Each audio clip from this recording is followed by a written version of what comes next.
रहमान सामिन नाज़रीन जी तालका अस्पताल घोटकी जे और पैरामेडिकल स्टाफ जी रिस्क अलाउंस सर्विस स्ट्रक्चर जो एहतजाज है उन मरीज़ जो गुज़रियल 15-20 ॾींहंनि खां जो ओपीडी बंद हुजण करे हू मरीज़नि खे कंहिं बि क़िस्म जी सहूलियत कोन मिले थी।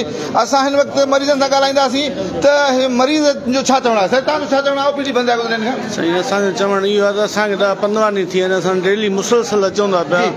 असांखे डेली इहो ई चयो थो वञे सुभाणे ताईं जो सुभाणे जे हिसाब सां डेली असां ॿार चा कंदा आहिनि डेली चवंदा उन खां पोइ टीको बि असांखे ॿारनि खे टीको लॻणो आहे टीको ई नथो लॻे। उन खां पोइ पोलियो जी मुहिम जेको आहे चालू थी चुकी आहे उहो बि अञा त टीम पहुती कोन्हे को। इन जे लाइ असां आला अमलदारनि को अर्ज़ु कयूं था पिया इन खे जेको आहे मसइले खे हल कयो।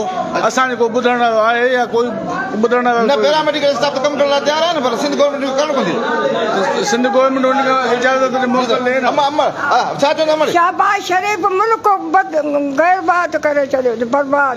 तव्हां मरीज़ आहियो न दवा करण आहियो?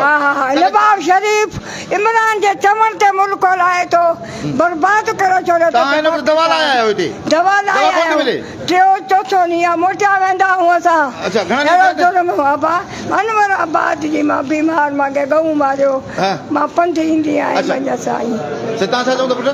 सर असां चऊं था त एक्सरे जे लाइ चवंदा बिजली बंदि आहे। बिजली बंदि आहे त वरी डॉक्टर ॾे वञूं था खंघा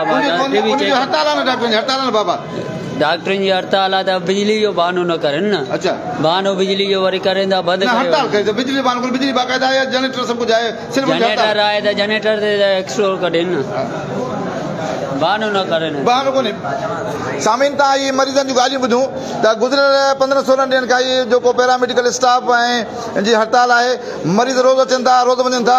सिंध गवर्नमेंट खे असां अपील था कयूं इहे मरीज़ अचनि था ॾाढो साईं तव्हां हीउ ॾिसंदो त एक्सीडेंट था ही मरीज़ छा वठी आया एक्सीडेंट हिन छा छा पुटु एक्सीडेंट एक्सीडेंट आयो एक्सीडेंट जो एक्सरे जे लाइ वञो था एक्सरे जे लाइ 2-3 कलाक थी विया कोई अस्पताल वारो अचे नथो। जी सर अचण लाइ कोई तयार ई न आहे। अच्छा हा हे माना इमरजेंसी मेडिसिन हा इमरजेंसी में आऊं त लिखे करे फिरदा वदा असां जो बयान वटि मां ॿुधायां। हा सर साईं साईं कलाक थी विया हेॾे फिरो था। तव्हां छा चवंदो पुटु? तव्हां सां गॾु आहियो? मुंहिंजे सां गॾु मरीज़ सां गॾु त सामीन तव्हां ॿुधो त ही मरीज़ दरपदर आहिनि। ही 3.5 लख जा 7.5 लख जी आबादी जी तालका अस्पताल घोटकी आहे पर पैरामेडिकल स्टाफ जी जायज़ मुतालबनि खे न मञण जे करे जेको मरीज़ आहिनि सख़्तु परेशान आहिनि। ऐं जो ख़ादिम मोहम्मद आज़म चाचा मूंसां गॾु अब्दुल शकूर जी पाकिस्तान जी।